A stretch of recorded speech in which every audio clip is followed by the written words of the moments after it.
sunrise of the 15th September 2024. Enjoy. Enjoy. Getting a couple of the nicest tree. The nice colored tree. Look at this shit.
Salut, c'est ton channel, j'espère que tu passes une belle journée, j'espère que tu passes une belle soirée. Aujourd'hui, on fait un nouveau test de goût. Vous vous rappelez, oui, je fais une diète, mais j'ai trouvé ça en faisant le ménage de l'appartement, puis je peux pas résister. On fait un autre goût. On a fait plusieurs de ça, c'est du bonbon en canette. C'est comme ça que ça s'appelle. Ça s'appelle Candy Can Ice. Pardon, un maringouin. Ça s'appelle Candy Can qui se traduit en bonbon en canne. C'est le premier que j'ai goûté, c'est le premier que j'ai goûté parce que c'est Wonka. Et j'ai dit, oh, Wonka de Willy Wonka. Tu vois la canne, tu vois le chapeau qui est assez proche du personnage. Puis qu'est-ce qui est vraiment cool, c'est que j'ai pensé que c'était ça, finalement, c'était plusieurs cannes de différents bonbons. Maintenant, on goûte au caramel fudge, fondant au caramel. Fait que sans plus attendre, on va goûter à ça. J'ai hâte à maudit. Santé people, santé les gens. Wow. C'est incroyable. C'est drôle parce que ils ont tous un petit peu le même goût, ils ont tous un petit peu le même arrière-goût qui est du soda à crème. C'est le goût qui est très particulier, qui est très je crois que c'est ça en français, qui est très pas goûteux, mais qui est très fort, qui est très potent. Potent. Je sais pas comment ça en français, là, mais qui est pas subtil par le truc, là, tu comprends? Dans une pâte, dans une église, là, ça crie. Fait que, est-ce que tu goûtes le caramel? Je dirais que non. Goûtes-tu le fudge? Je te dirais que non. Est-ce que c'est bon? C'est extrêmement bon.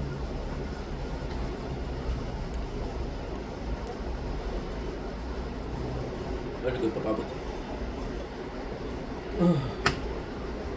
C'est vrai parce que en partie ça a été délicieux. Pense à prendre un café, puis mets de l'eau gazéfiée à la place de l'eau normale, prends un café froid, mets de l'eau gazéfiée, c'est ça qu'il faut éviter. C'est quand même assez bon, c'est quand même très bon, 3 calories en plus. J'adore le design, finalement l'odeur. L'odeur, elle sent vraiment le caramel. Ouais, vraiment le caramel. En tout cas, un peu décevant, mais bon, on va survivre, je pense. Je vous aime, passez une belle soirée. Ciao! Don't blink, it's your boy. Welcome to another show. If you're doing well in this 15th September 2024. Today, well, technically yesterday we worked out, and because we worked out yesterday, as you guys know, I'm watching One Piece in the background. And because I'm watching One Piece, I got episode 1.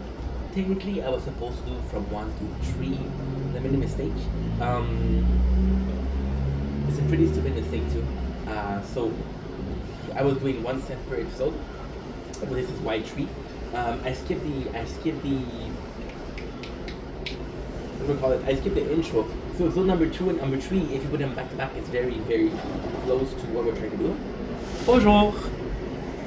Ça va bien? Ça va bien? Les voisines, un petit peu sourd. Faut que je crie. Alors, bon, man. see, I was speaking to a French with a French worker. The other doing a English video. That's my neighbor. She's a bit deaf, so we have to scream. So in episode 1 to 4, I was supposed to do 3, did 4. It's not a big deal. Episode 1, what I love is we got Luffy, the story of Luffy. What I really, really enjoy here is a kid screaming. There's nothing that I enjoy more. No, seriously, look at the strength of the lungs. Gonna be a screamer, my boy. And the great thing that happened is that, wait a second, I want to get the. I'm not good with audio pollution. I get very, very distracted with audio.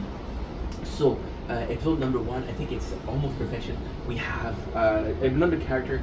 We have Luffy, we have Nami, we have a mention of Zoro. Nami being the first straw hat that we see, except for Luffy. Kind of cool because we know how close they are, and there's not a romance yet with Nami. There's not a romance yet with Luffy, so who knows? So we're beginning the episode with the picture perfect of what the parrot isn't to be. We get to see Luffy, and what I love about Luffy in the first episode is that he's very much of a crewmate. He's not powerful. Well, he is powerful, but he doesn't sound powerful. It's like this one dude that ends up on a boat. That Kobe is a victim. Kobe is a prisoner, but he acts like a victim. And thanks to Luffy, he's trying to act out. He's trying to act out. My G's Louise. I don't know what to do. I mean, what can you do that when there's a baby screaming? You feel bad about the baby, but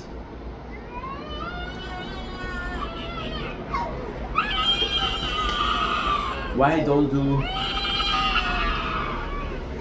video inside? Because in the winter I'm gonna spend the whole winter inside, so if you're gonna press pause, I'm gonna wait until finish. There you go, and then need to press pause. What I like about Kobe is, thanks to Luffy, he's slowly beginning. It's hard to pinpoint episode 1, 2, and 3, and 4 because we didn't watch the whole thing.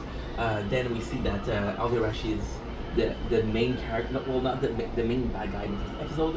Luffy's like, you don't treat your people right, so he destroys her, which is a testament of Luffy's power. It's kind of cool because in the first episode we see her, we see him escape, he becomes friends with Kobe, which to me, this friendship is one of the best ones. Kobe is one of my favorite characters because Kobe is a picture perfect of a failed character, and I'll get into the information of why. And episode number 3. So episode number 2, we reach a marine ford. I don't think it's marine ford. It's a town. We meet Zoro. We fall in love with Zoro right away because he's a badass. He's a gangster. You learn that he's a good guy. But whatever you know, it's weird watching this and making a recap because I know so much. But you see that Zoro is really a good guy. You see why he's a prisoner by choice, which is super cool. I admire that. We're seeing Ernesto, and what is really, really cool with the episode number 2 and episode number 1 is Ernesto is a bad Marine. His father, Captain Morgan, is a bad Marine. When you look at the Alvira, she's a bad pirate. So both sides are bad, and you later learn that Kobe wants to be a Marine. I would love to see more of Kobe because Kobe is the Marine. He starts there and then he goes. In One Piece itself, I forgot the most important thing. What is the One Piece? One Piece is Goldie Roger, the greatest pirate of all time, hid his treasure in a specific place. And if you want to get that treasure, what you have to do is you have to travel the world and find it, right? Which sent a lot of pirates, which is why Shanks came in. Shanks being the mentor, the father figure of Luffy. And because Shanks was the father figure to Luffy, Luffy wants to be a pirate, right? At the beginning, that's a prologue. There's a system of power with the pirates. So at first, it's by bounty. The more your bounty are, the more dangerous you are, the more renown you have. Then after that, you got the Yonkos, you got the pirates, you got Yonkos, and I think that's it. Luffy just fell into a Yonko, and we're at 1,100 something. So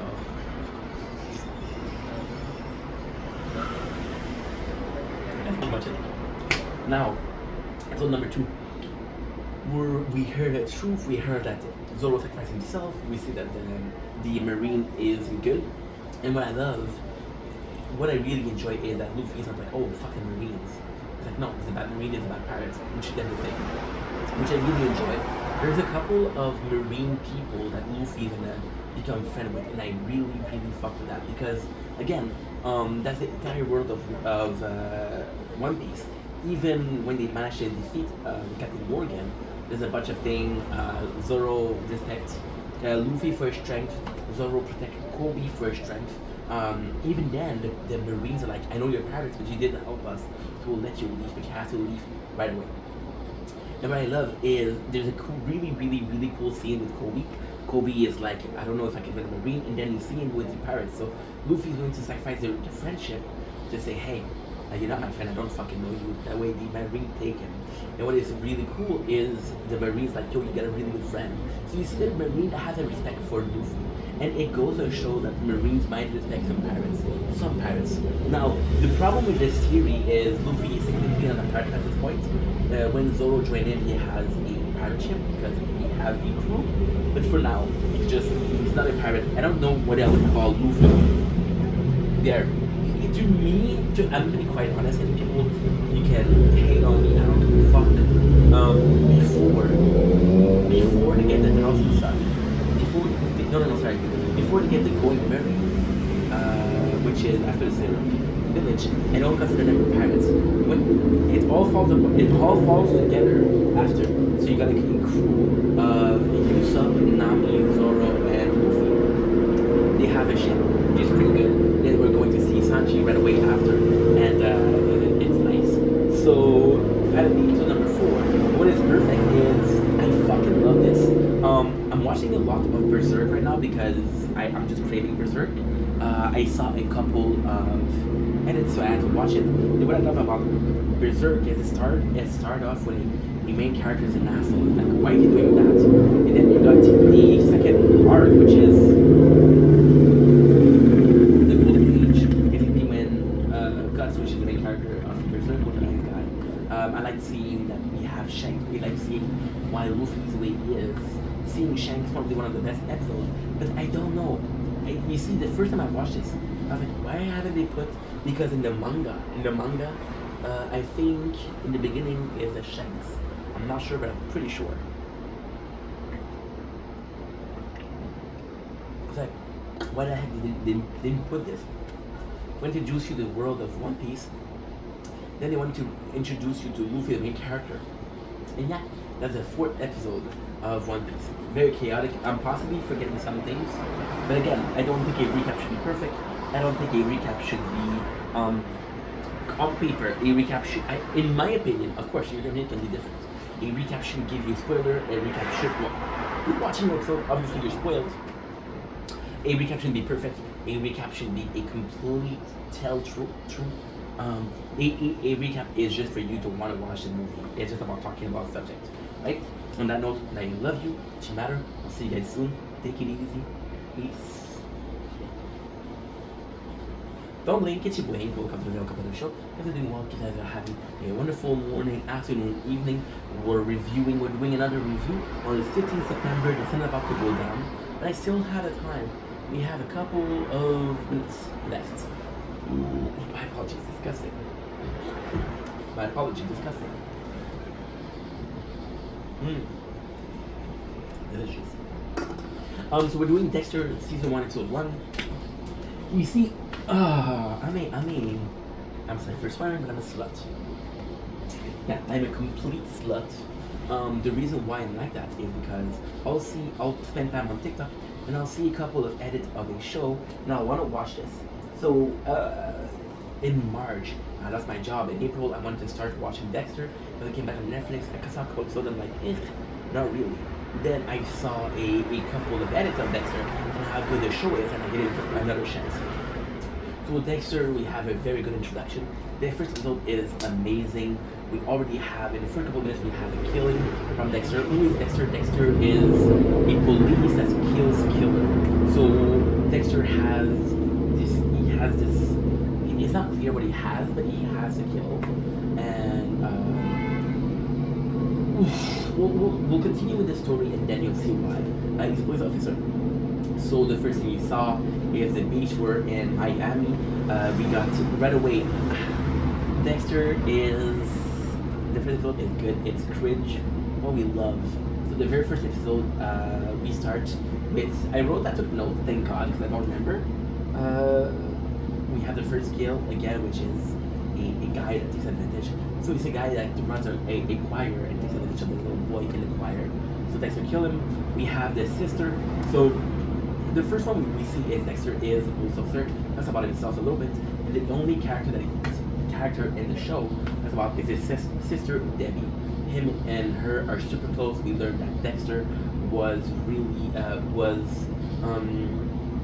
he was adopted, and Dexter right away talks about his dad, and we said that he really respects his dad, and he's like, yeah, my father taught me how to kill, and what is nice about this is in the very first beginning, you're told Dexter kills. Dexter is not a hero. You're like, wait a second, this guy killed someone, a serial killer, right? That's not a good thing. But then you watch shows like Breaking Bad, which is about a dude that sells meth. I don't know. If you had a choice, would you choose a killer or would you choose somebody that's ruined his life? Choose a killer. That's me though. Then we have the dad, of course, we talk about the sister. We don't talk about the mom, which is something that's kind of weird. We have a crime scene. The crime scene, what is cool is it's a good way to introduce the scene. We have just a bit of a, I'm gonna sound racist, but in the very first thing he says, Dexter is, we're in Miami. I love the Cuban food here. So there's a Cuban culture.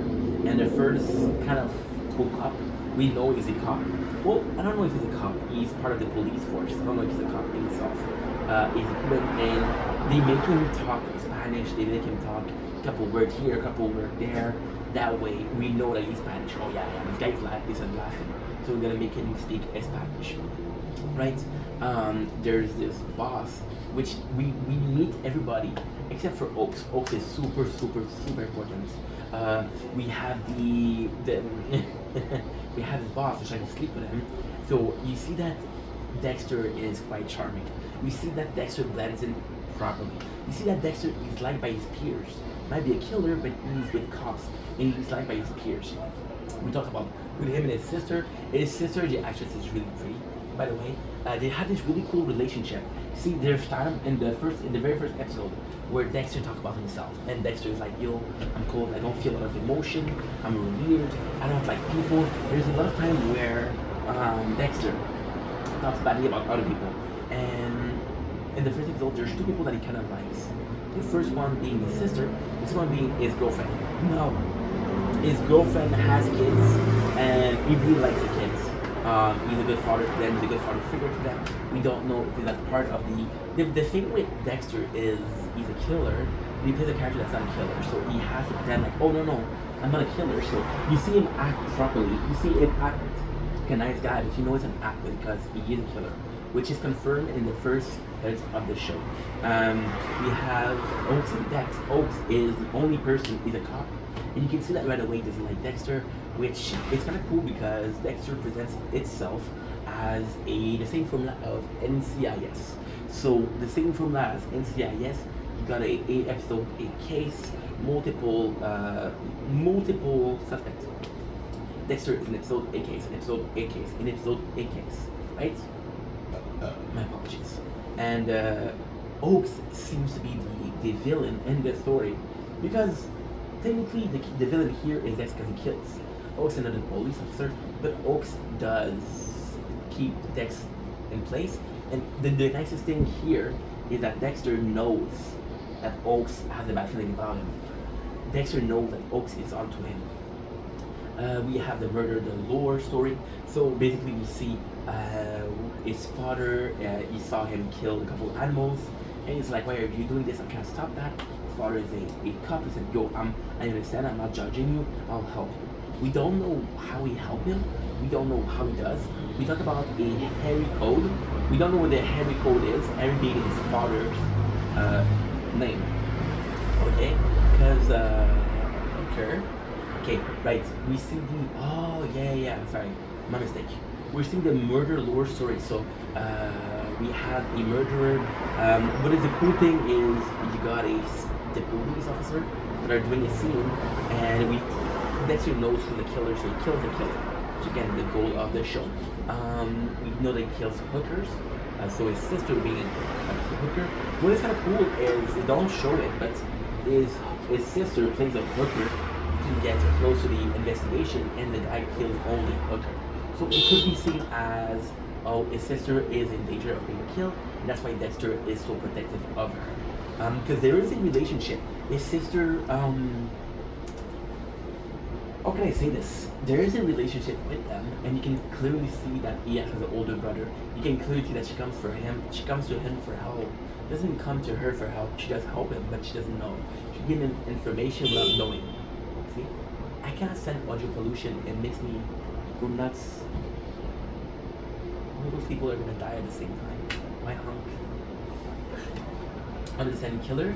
Okay, cool. We see that Dex the understanding killer because he is one, which is kind of cool. It goes to show that most show would show a killer and say, hey, this is not cool. Why are you doing that? And it is still a police show. But with Dexter is interesting because he doesn't judge them. There's even the guy at the beginning said, oh, I cannot help myself. I have to. And Dexter's like, yeah, I understand how you feel. I can't help myself too. I wouldn't touch the little kids, but I know what you feel. And it's nice because they're showing people that are sick. Now, do I believe if you're a killer, you're automatically sick? No. I believe some of those people are sick in the head. Fabulous. He is one. Perfect. Let's talk about sex because again, let's talk about hookers. His boss is trying to flirt with him. He's like, I don't like sex. Talk about his girlfriend, right? I wrote sociopath because it's like people. This is might be why he doesn't like sex. But his girlfriend she was raped by her ex-boyfriend, her ex-husband, so she doesn't like sex, so it's perfect. We have the kids, right? Oh cool, there's a really nice scene where he's talking with other people and they're doing, it's so beautiful. That scene, they're opening traps, so they have this little hammer, they're breaking the shell. And he's looking at them and said, they're so savage, they're so murdered. I'm a murderer, and I'm a real murderer, but they act so violently. They don't even realize it, right? So you have this scene where he looks at her and she smiles at him and he's like, not her, she's special. So again, when you think about Dexter, when you think about how unlikely he is to like people, the fact that he likes her means a lot, right? Even if it wasn't love, even if it wasn't, we don't know why he's dating her. We don't know if it's to seem normal, I don't know what it is, but Miami Queen Fu, nice. See, the killer. Okay. We see a killer. It's complicated because there's two killers. There's the hooker killer, right, which Dexter kills. There's the second killer, which is a lot more crazy. He's a serial killer. He chops his victim up, which is the person that Dexter is really interested in. By seeing the killer, Dexter goes to a crime scene, and by seeing the killer, right, he's becoming very excited, becomes sexually excited. So there is a sexual feeling, there's a sexual need, right? Which means that he is more human than he make it seem. The fact that he's excited is something he can't control. And there's a really nice scene here where he's making advances to his girlfriend, and after that he regrets it. He's like, he still has impulses, he just doesn't know how to challenge them. And it's by killing he lives, you know? Cut of Harry. Learn about the cut of Harry, the cool of his father. He's like, hey, there's a cool scene between his father and his son, right? Where he said maybe before you got abducted, maybe something is pushing you to kill, but I'll help you. So the code of Harry, from what we know, is there's people that deserve to die, people that deserve to go to jail, people that deserve to die. So his father is a police officer, and he's like, yo, well, we'll help you. And it's things like if you have to kill the right people, kill the wrong people, kill the right people. Yeah. I'm not gonna tell you the ending because again I don't want to spoil it. That's basically it. So first episode, super good, really enjoyable. We like Dexter. It's a bit too, what can I say? It's a bit too cliche for me. So you get the Cuban guy and then past 50 Spanish with the police officer, and of course everybody likes Dexter. He's a superstar. He's a killer. You have his sister that constantly needs him. The show resolves around Dexter. Dexter is seen as this godly figure, who can do no wrong, right? Which is nice because Oaks comes in and is like, no, I don't like you. And I don't know if it's to picture, if to show how Dex is good at manipulating or being liked by people, but it is a bit too cliche. It's a bit too copy for me because when I say it's a bit too copy, I understand that I grew up with shows like NCIS. I grew up with shows like that. I watched a lot of that. And the problem with that is I saw that so many times that I got sick of it. So when I see a police show, I'm thinking the same thing. Anywho, we're not in the video. Love you guys. Take it easy.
So I took a break from filming, right? And guess what I see when I come back? The moon. The moon, ladies and gentlemen. The moon.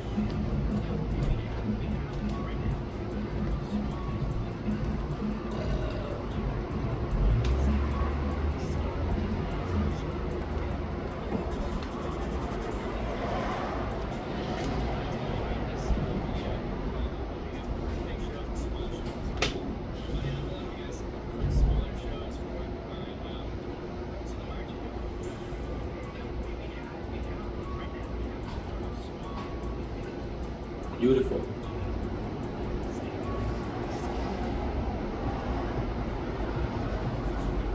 Concert.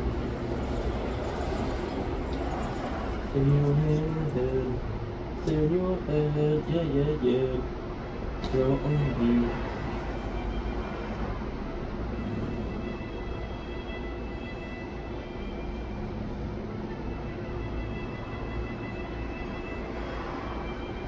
You just look better. Please connect. Why aren't you connecting? Okay, turn off the Bluetooth, bring it on.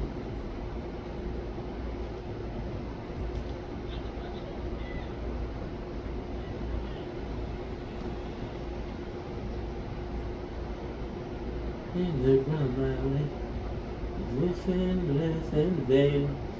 I can't see my eyes.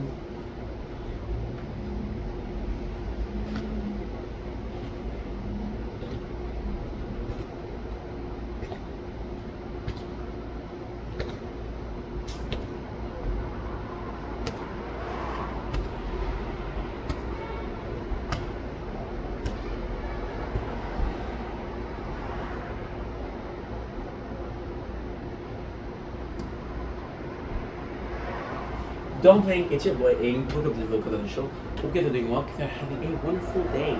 Yesterday was an announcement, something very cool happened today. I had my, it's kind of crazy. I had my You guys know that I react to song.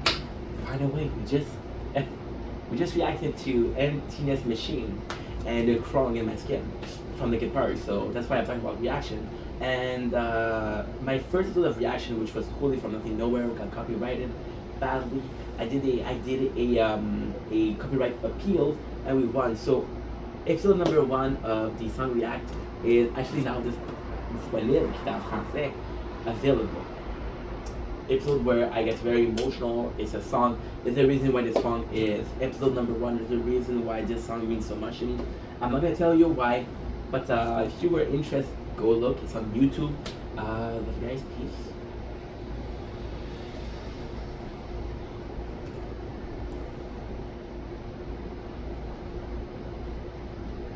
In the ground I lay, losing everything. I can see my eyes passing me by. Was it all too much?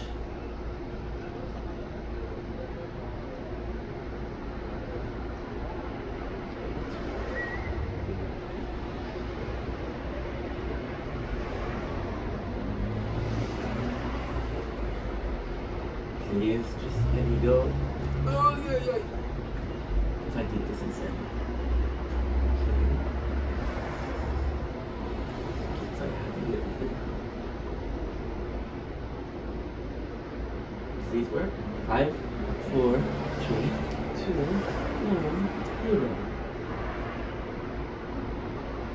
How's the fucking go? I refuse to believe it doesn't.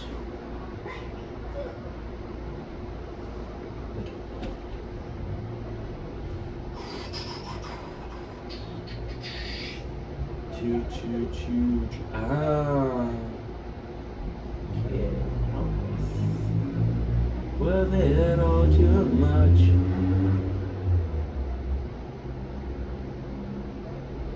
I'm having a problem with this.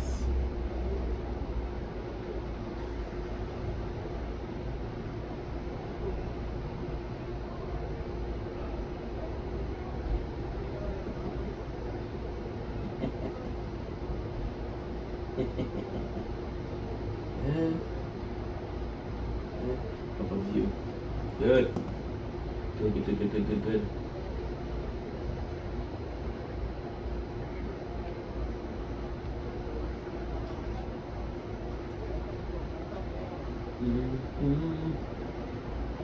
Nice.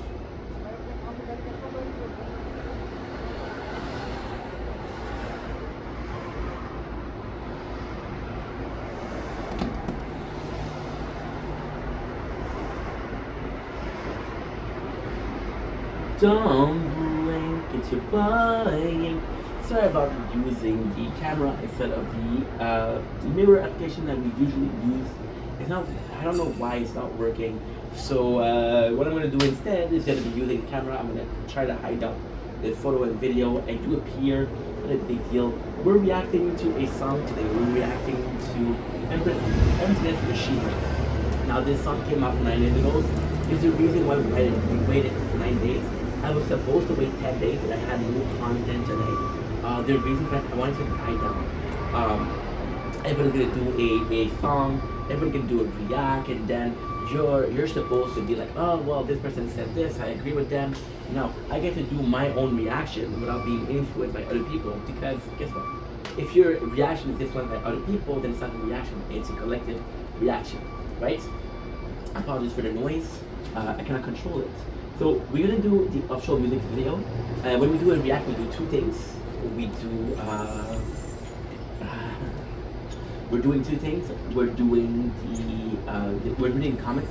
To me, it's insane. The song has 130,000. Oh, okay, never mind. Okay. I thought it was a Linkin Park official channel song. Emily Armstrong, the new singer, which is replacing Chester Bennington. You know what? I said my piece about the Chester Bennington situation. I said my piece about the fact that he's getting replaced, and of course, they're gonna take down my camera. So what I'm gonna do is I'm gonna do this. I'm gonna show you why it's not working, and of course, now that it's working, it's telling me shut the fuck up. No one can replace Chester, but replacing Chester with vocalist will be my decision. This may not turn off 75% of vocalist comparison to the new Linkin Park. There will be Linkin Park with male and female vocal different, but the same here. I'm not sure that's how you translate it. Go for it, baby. Show and prove to them all. Welcome back, favorite group. I believe either the channel is Ruski or the Amy Armstrong is the Ruski, Yet Problem, Kagila, Havarik, Ruski, очень хорошо. Нет проблем с этой Havarik, Ruski, я понял. Right? So without further ado, let's go.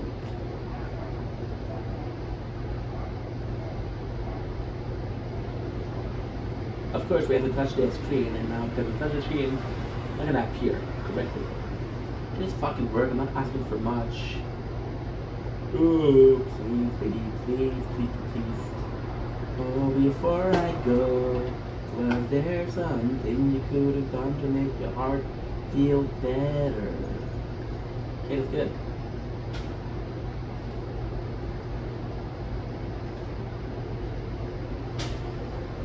Leather Mai Shinoda.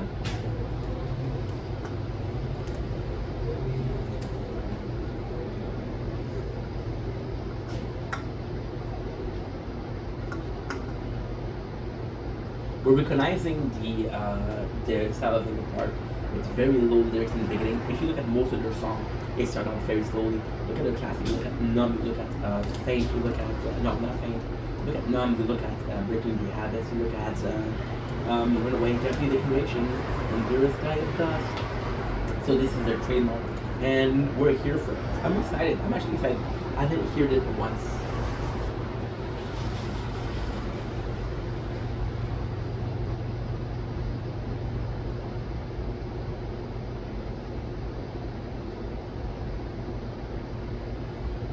Okay, wow, this is good. This is very, very good. I do like this a lot. For some reason, I'm seeing Castle of Glass. I'm seeing Powerless. Cannot help it. They have such an amount of songs that came out. I cannot help but compare, right? Because it's some new stuff. The last song we heard from Linkin Park was actually Lost, which was like a year ago. My first little recap, which is fucking cool. So I wanted this again.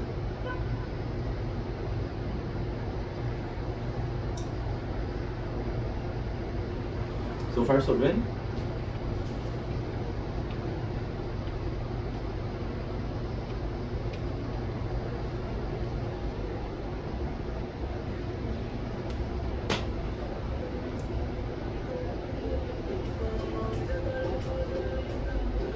The highs and lows, musically speaking. So what is really cool is that there's the music.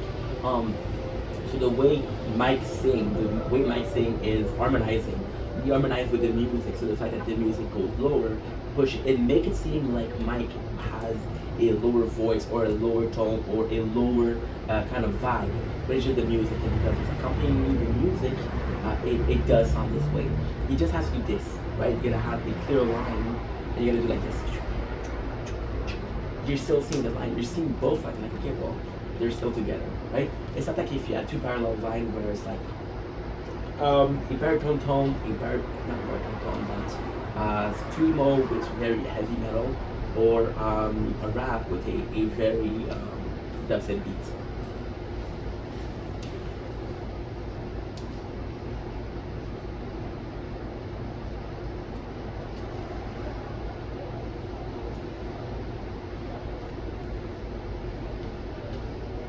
It's listen. I'm also a visual guy. The chorus is really good. I would have taken longer after the second MCS machine. I would have taken because it goes lower. I would have taken a backup. It's really because you're seeing possibly, I don't know if it's her, but I'm guessing this is Emily Armstrong, and you're seeing her sing, and you're not really hearing her sing. So it feels a bit weird, but this is just a personal preference.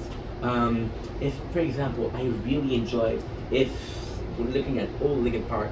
If it's Mike that sing, I want to see Mike. If it's Chester that sing, I want to see Chester. You know. So if I'm seeing Emily sing, I want her to sing. It's just a personal preference.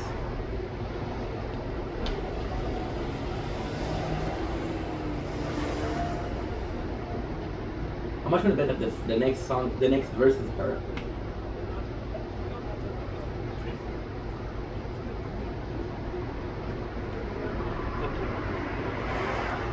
Nice voice, nice tone. It sounds like she did Kiro before. It sounds very coarse, but I really enjoy. I really enjoy a female's voice that's either feminine. If it's not that feminine, I'm gonna take it coarse. If you look at as a person, does it really well. You're thinking about Amy Lee from Evanescence, right? Her, she does it really well. She doesn't have the most feminine voice, but there's pain in her voice, and because there's pain in her voice, she emotes emotion. By emoting emotion in her voice, you're reacting to the voice, you're reacting to the emotion that she's emoting. If I'm talking and I'm very monotone, so if you look at a person, I'm gonna give you the best example. If you look at a person like Penguin Zeo, he has this very monotone voice. So it's hard to react to what he says. And that's why he gets away with saying the most outlandish shit. They talk about dicks and tits. And because he keeps it monotone, you're like, why am I reacting if nobody else is reacting? By the way, the moon, and we're got it on picture. So it's super cool.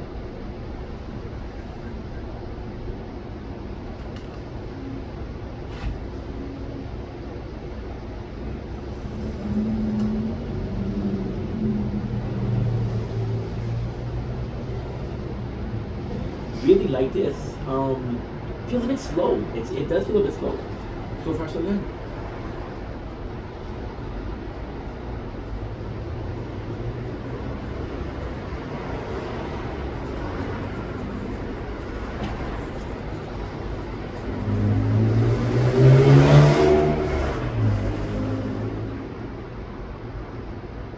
Okay, so really fucking good. First of all, really fucking good.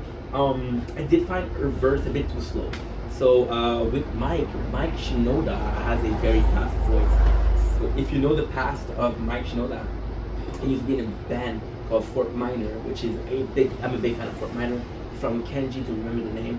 And they did a song with Busta Rhymes, which is the fastest rapper in the game before Rap God, which is Eminem.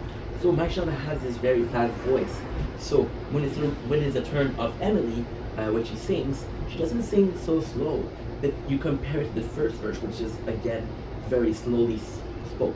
I speak fast in life. I do speak fast. So when you're sitting next to a person, when I'm sitting next to a person that speaks slower than me, then it's gonna seem like they're speaking slower and I'm speaking faster.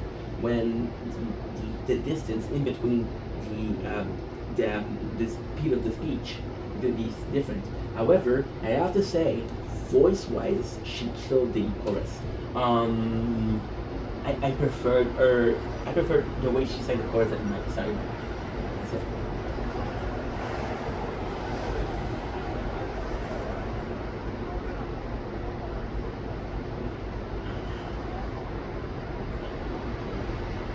Again, I love that chorus. That chorus. With Amy Lee, I said that she was emoting emotion with her voice.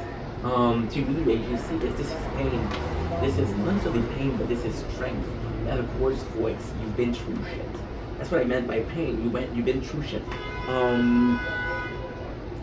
That's pretty much it.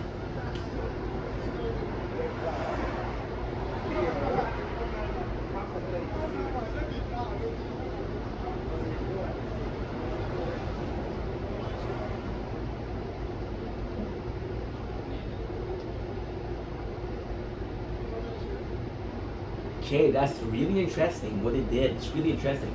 First verse, only Mike.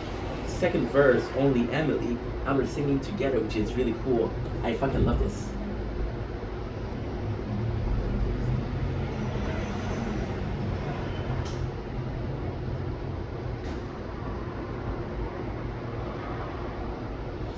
The video clip to me is not.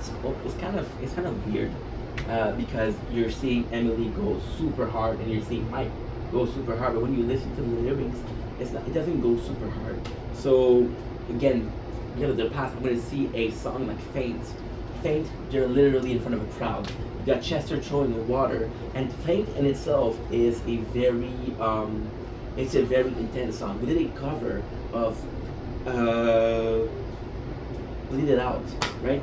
And Bleed It Out, you can see that the Bleed It Out is actually super fast. So the video clip does seem a bit too hardcore for the song itself. But hey.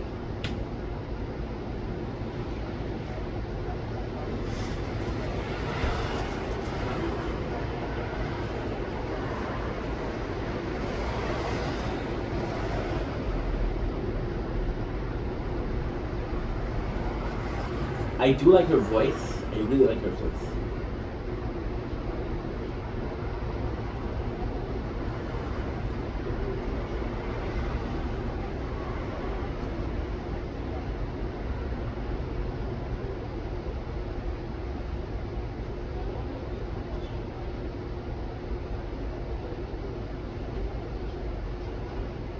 It's good. It's. Yeah, I think it's a good song. There's it's hard because the song itself is good, but to me the verse feels a bit weaker. Of course, I'm not a musician; I could do better, but to me the verse are a bit weaker. The chorus is insane. The chorus is a fucking MVP here. But the verse seemed a bit weak. If I come back to what Mike said, I cannot tell you what he said when I was paying attention. If I come back to what Emily said, but the chorus in itself is really good. So, yeah.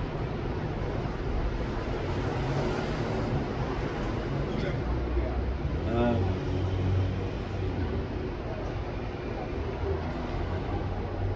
I don't know, showing the same clip over and over.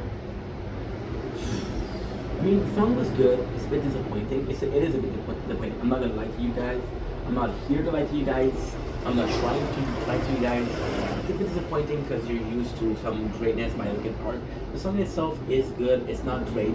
I would listen to it a couple of times and get bored of it. But it's one of those songs. If you listen to it a couple of times, you get bored of it. But it's one of those songs that when you listen to it at the radio, like, hey, I know this song, you know. And to me, this is a bit weaker. And for all the people that said, hey, I prefer the whole Linkin Park. To me, this is not Linkin Park. I mentioned Chester. He was part of a group called 21 Pilots, right? No, Stone Temple. I think it was Stone Temple. I think that's Mike Shinoda that was part of Fort Minor. And those two bands were different bands. They were Linkin Park. So it does feel like it's another band in Linkin Park. There's a lot of new members from Linkin Park, right? But hey, I guess this is. I'd rather have a Linkin Park than a dead group. So I promised you some reaction from Linkin Park, and guess what? I think that. Well, I promised you guys, so I don't really have a choice, right? So we're gonna do something else. I mentioned Faint a lot, so let's listen to Faint. It was either Faint or Paper Cup. So let's do Faint. Faint, I have a very, very special story with Faint. I have this amazing story with Faint. Faint is this crazy, crazy fucking song. To me, in my opinion, again, this is all my reaction. Other people, so please understand that. Please respect that also. Faint. Linkin Park and I have such an history. And I mentioned this multiple times.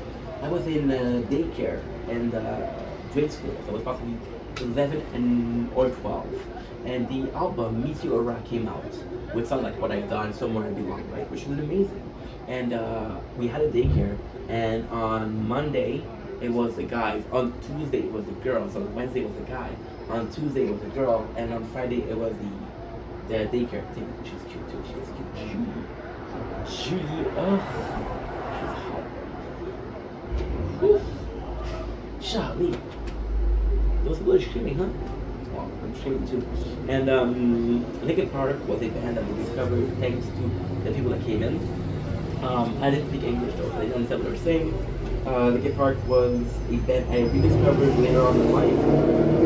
Right when I started speaking English, so I started really understanding the lyrics. I rediscovered them thanks to AMV, right? And the most beautiful thing about Faint is, okay, oh, it's so weird. So weird. Somewhere I Belong, What I've Done, In the End, Numb, that were the four songs. Wait a second. Somewhere I Belong, In the End, Numb, Bleed Out also a lot. Were some that I listen to a lot. What I've Done, it was all songs that I listened to a lot. The reality was the MD was of Kingdom Hearts. I can still remember, and I love Kingdom Hearts. I got a tattoo of Kingdom Hearts here. You see it? It's not really, it doesn't matter. I watched the same couple of songs. So Faint was when I really got into Linkin Park. I was like, dude, I never heard that song. And when I heard it, I listened to it for 3 days. It was the first song I mass repeated every single day. And that was the summer. That was the summer after school. It was the summer in between,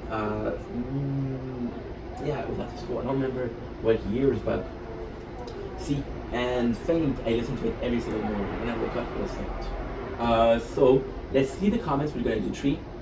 I repeat Chester. Rest in peace, Chester. Sing like an angel, scream like a demon, live as a man, die as a legend. That is fucking beautiful. Wow. This song won't be ignored. Happy to be the generation that grew up with this still playing on radios. Wow.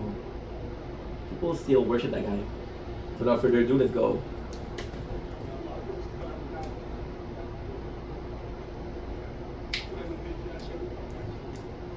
Amazing. So you're keeping the same beat. You're raising the speed. That little, I want to listen to it again because it's just too good. It was just too good. I'm gonna replay this because it's just too good. Look at this shit. Not this.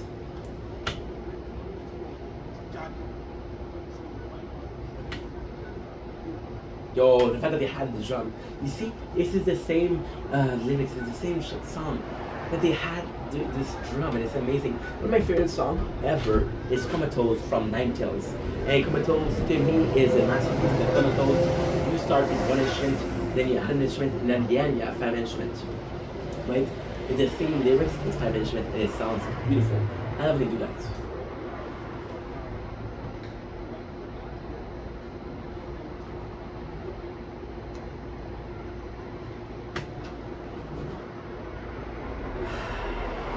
I grew up listening to that shit. This takes me back, way back. And again, Faint was my favorite song. Just the video clip, it was so rock and roll. It was just so hardcore. Probably one of the first songs where the clips. See, I told you the truth. I was watching Linkin Park, AMV. The truth. I was watching AMVs. Faint was the only song I preferred the video clip to AMVs. The only song.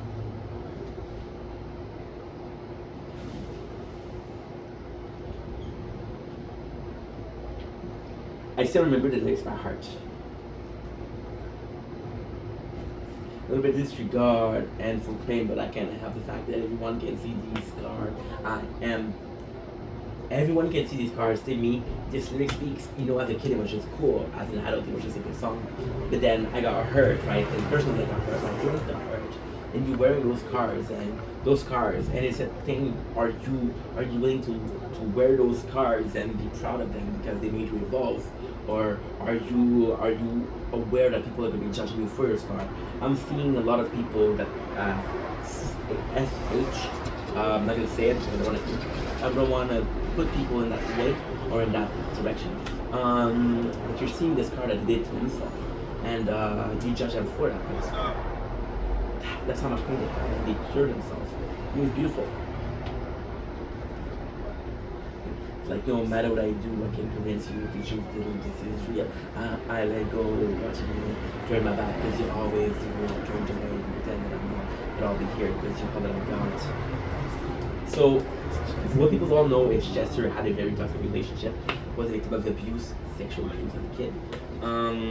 So he grew up hating his parents. And what people don't know is by growing up and hating his parents, you gotta hate your parents. So I don't know if it was parents, he hated his family. Let's say that. You grew up and you're supposed to love your family. Like, I hate you, but I have to be there. You're all I have. You know? And that's the craziest thing. That is the craziest thing. When you talk about a song like Numb, it's because he felt so much pain that he's just become numb to it. The problem with Chester, the biggest thing that Chester did wasn't how much he suffered. He was living in normalcy in suffering. But in an environment that is toxic for you and you understand it and you're like, well, that's what I have to do, that's what I have to do.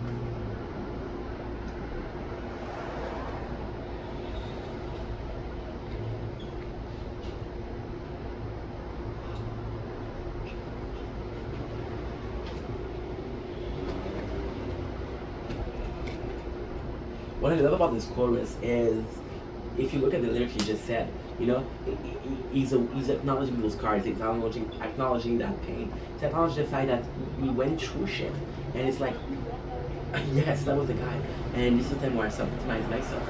I got those scars, I got those pain, but this is the time you acknowledge me. This is the time where you see past the injuries. I'm still human, and I'm gonna show you I'm worth it, which is a beautiful thing.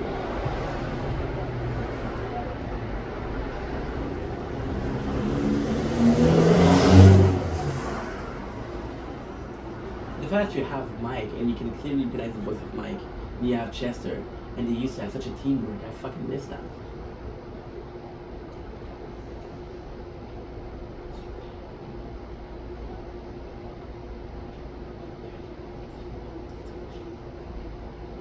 Kind of repetitive lyrics, but to me this is a song that's about empowering yourself. And if I look, it's crazy because if I look at anime, if I look at old movie of war, they're calling, they're got some war cry, they're making the physical actual effort of we're gonna make it. So he's beating himself, but this can be seen as a meditation. This can be seen as self trying to convince himself. And it's beautiful because it's like, yo, if I have to repeat myself, I'm gonna repeat myself. And this message will be heard, and I fucking love that.